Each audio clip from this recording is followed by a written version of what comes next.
This is the Sports Hit List by the fans for the fans. Move along to the NFC North. In the North, we got the Bears. The North remembers the Bears, the Lions, coming off of their great regular season, terrible postseason. The Packers, the Vikings. In that, Travis, what you got? I mean, let's start off with what I think was probably one of the best and low-key moves of the offseason so far. I'm going to start with the Vikings. I love the pick to go get Jordan Mason because look what happened in those last two games for the Vikings. They couldn't keep the pressure off Sam Darnold. So what do you do? How do you do that? How do you keep the pressure off, Ray's guy, JJ, if he's the starter? They still rumbling about Aaron Rodgers, so we'll see what happens. You go out here, you go get a sledgehammer like Jordan Mason. Aaron Jones had a great season for them. You know what I mean? But he's not a bell cow sledgehammer kind of guy. So you go out there, you add that to that 1-2 punch. I love that 1-2 punch right there. They upgraded that offensive line a little bit. Went out here and got a couple players on there. That defense is still going to be strong. So, I mean, again, depending on what they do, I'm just interested to see what happens with J.J. McCarthy. We all know that's Ray's guy. You know what I mean? I'm still on. The jury's out for me still with him. I need to see it to believe it. You know what I mean? Second along, I love what the Bears did. Bears had a great offseason, in my opinion, so far. You went out there and you solidified that interior offensive line. You went out and got Joe Tooney, who had a struggle in the Super Bowl at left tackle, but you put him back at his natural position at that left guard. You went out here and traded for Jackson, and you went out here and got a center. Solidify that three interior offensive line right there for your young quarterback. Drew Dahlman, right? You could tell that the what's the coach's name? Can't remember his name off the top of my head. He's trying to go out there and mimic what they did in Detroit. You know what I mean? So you want to have a tough-nosed team. Talking about Ben Johnson? Yeah, Johnson, yeah. They want to build that team through the trenches and through the offensive and defensive line. So you can tell that's what they're trying to do and mimic what they had going on in Detroit. So I like what they did there. Green Bay, they seem to be out there. They out here making more news about trying to get the push tush ban from the league. I saw that. Yeah. Soft, man. They're really trying to get rid of that. The NFL is a copycat league, right? Yeah, so go out I saw and that. copy the damn. They did bring in, what wide receiver did they just bring in? They just brought in somebody. Talking about the Lions, right? And like he didn't really move the needle for me. McCole Hardman. I said he's just gonna be another rotational guy, special teams guy. But I do think the Packers are gonna be a team. This is gonna be a tough division right here. This could be a division where, whoever we could have. What do we have? We had 3 teams in the playoffs last year from the division. I can see that happening again, depending on what happens at the draft. And then I got everybody. Detroit, they got some. Detroit's in an interesting situation because you're going to be in a slight retool. We're not going to call it a rebuild. You lost both your coordinators. I believe they promoted from within, to try and keep some of that continuity going. But they're going to be an interesting team to watch to see if they can keep that flow going. You've been the team that's at the, somewhat the top of the division for the past year or two. Guess what? The rest of that division is coming. So Detroit, we need to see what they do in the draft. They didn't do much in terms of free agency, but you can tell that they're gearing up for the draft. Paul, what are your thoughts with that division? Is Travis spot on? Anything you disagree with, or anything that stands out to you when it comes to the North? The Jordan Mason signing is more the trade because that's not a signing. The acquisition of Jordan Mason is huge. Shout out to the Vikings for knowing that Aaron Jones is never going to play a full season in the NFL. He's guaranteed to get hurt by week 7. He's guaranteed to get hurt again week 13. And then when it mattered the most, he wasn't there. I agree about the offensive line stuff. Wholeheartedly, I agree even more about the defensive line with Allen and Hargrave. And then obviously locking up Byron Murphy. The Isaiah Rodgers signing I thought was pretty cool. And then Jeff Okudah, right? Former top 5 pick from the Lions that didn't really pan out is over there as well. So, but the Packers, bro, the Packers didn't do anything. Like, you want to talk about a head scratcher? That was their biggest sign, McCole Hardman. Devontae Adams was out there. They could have had a reunion, right? Stephon Diggs is out there. I mean, they clearly need a receiver, right? And they didn't get one. So, well, I mean, Paul, that's probably the biggest head scratcher. The rest of that, I think Trav is on point with. Let me ask you a question, though. Do they need to jettison one of those dudes first? Because that's just, it's a crowded wide receiver room. Nobody's really established themselves as the one. So they might need to jettison one of those dudes. Like, you heard that they was potentially in on the DK Metcalf trade, but you know what I mean? They was ready to give up one of those guys to go get him. I don't know why it didn't happen, but they got to get rid of some of those guys in that wide receiver room because it's just a bunch of talented guys, but nobody's established themselves as the one yet. We move along to the AFC North. We have the Bengals, the Ravens, the Steelers, and I think the Browns are making noise. I mean, clearly, Myles Garrett re-signing that 4-year extension. Kenny Pickett acquired in the trade. So, Trav, what are your thoughts here with the North? I mean, first of all, Myles Garrett. I mean, listen, man. If it was about what's the video from Best Man Holiday? Do you need some money, man? Just say you wanted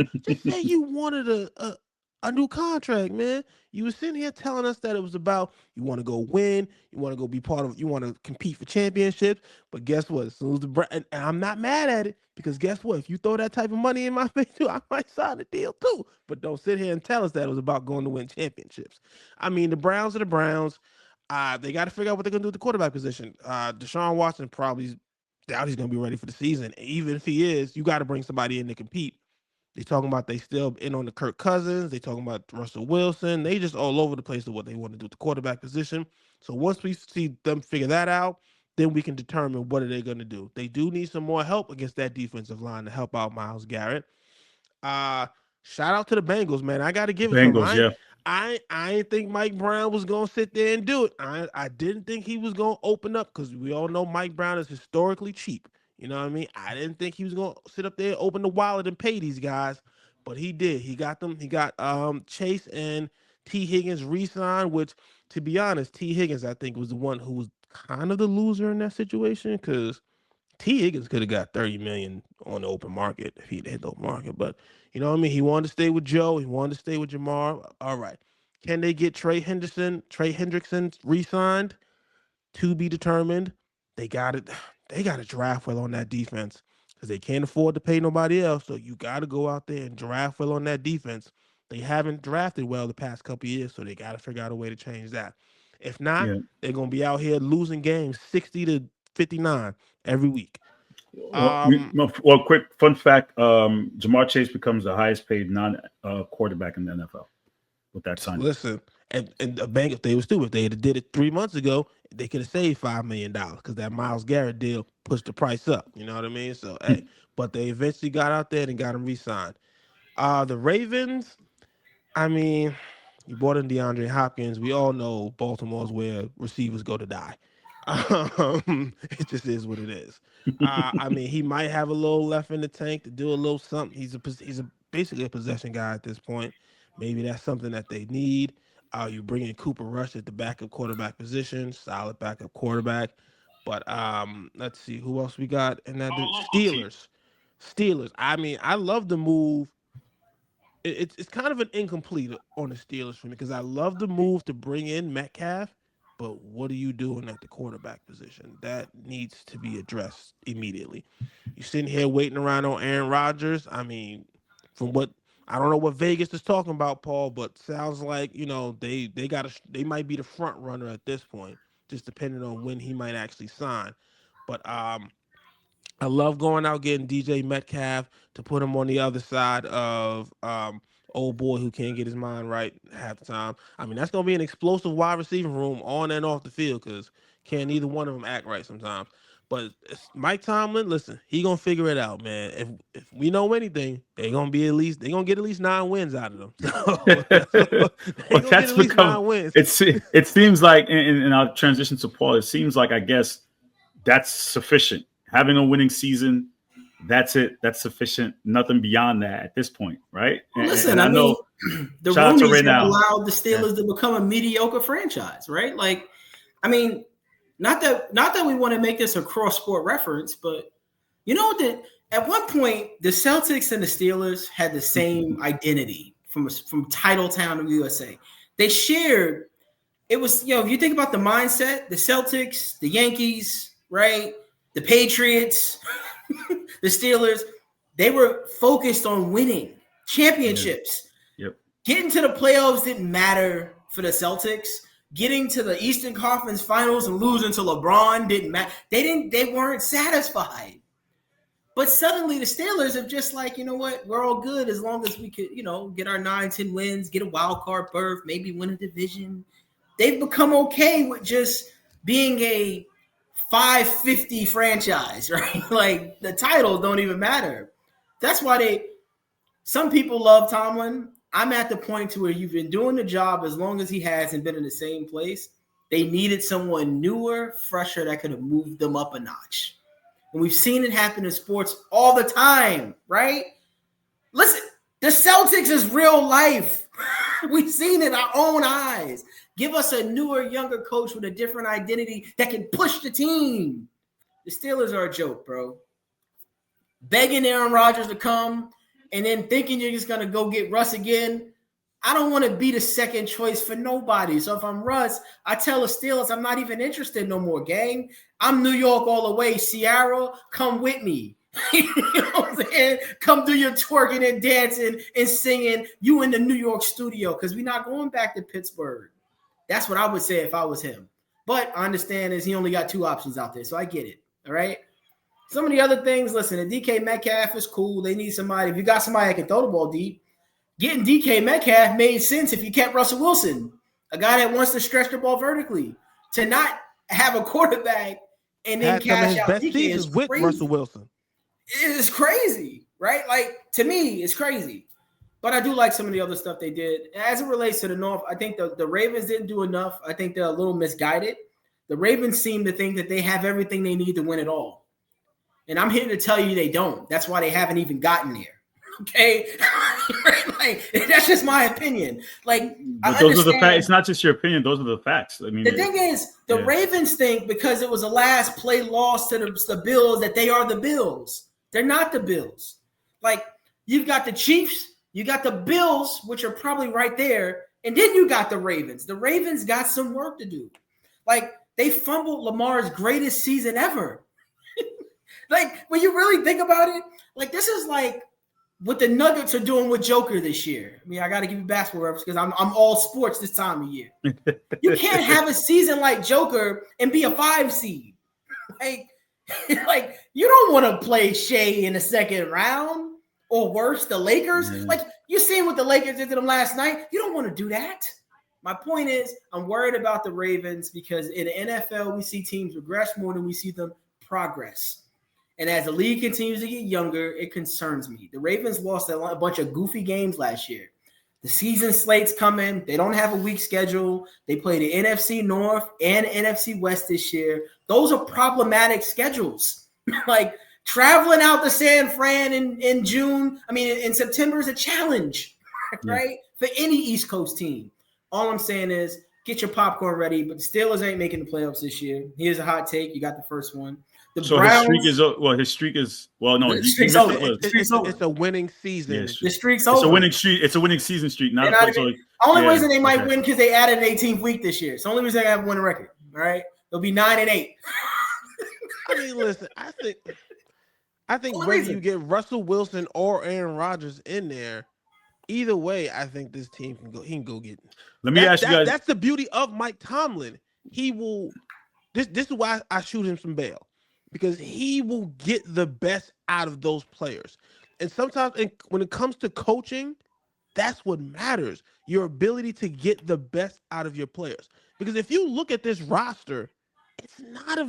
You think he got the best out of George Pickens last year? It's an okay roster. You think he got the best out of George Pickens last year?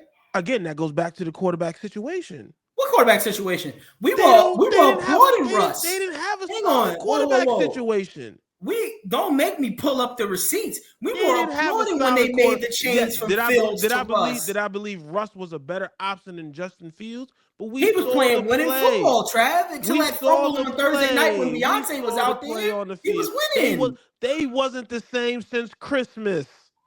But you know what? To start, but again, didn't they start like 4-0? Like they had a hot start. They had a hard start. 9-1. They had a hot start. They all knew the season was going to go this way because a lot of their division games wasn't until after like week 10 or 11. So they had the hot start with Justin Fields. They knew that it wasn't going to be sustainable throughout the whole season. So you go to Russell Wilson. Russell Wilson had a decent start as well when he got back in there. But after Christmas, they wasn't the same. Listen, they never recovered. They got cold in their stockings. That's all I'm saying. And I understand all blacks want to stick together. We're not loyal to Justin Fields, but we're loyal to Mike Tomlin. It's bizarre, okay? Where the hell is Lieutenant Reynald when you need him? Because this is insanity. Listen, we're giving Tomlin too much credit. Those players that look good played well. But Mike Tomlin is just another old voice that's been in the locker room too long. You gotta let it go. And you know what proved it to me? The Hard Knocks. You saw the Hard Knocks when they did the whole AFC North this year. He went out there, he talked to the young boy, the pass rusher, and he hyped him up all week. He was getting that. He's like, what did he do the week after that? No. The kid went out there that game, got a sack, forced fumble, and changed the game for him. Did he hype up Najee Harris, Travis? That is what Mike Tomlin does. He goes out there. He is a motivator. Did he hype up Najee Harris? I mean, Najee. The first round that made $22 million as a backup. Did he hype him up? He's a mid-running back. I think he got the best out of him. Come on. Najee Harris was a top 10 pick, Heisman guy from Bama. He didn't get the best out of him. Najee Harris was a top 10 pick. He's a running back. He was okay. Listen, he don't have breakaway at the end speed. Of the day, he's not elusive. He's an okay running back. At the end of the day, he still has the job. All he has to do is have a winning season, and he has a job, and that's out there. Thanks for watching the Sports Hit List. Be sure to like, share, comment, and subscribe. In fact, do it now.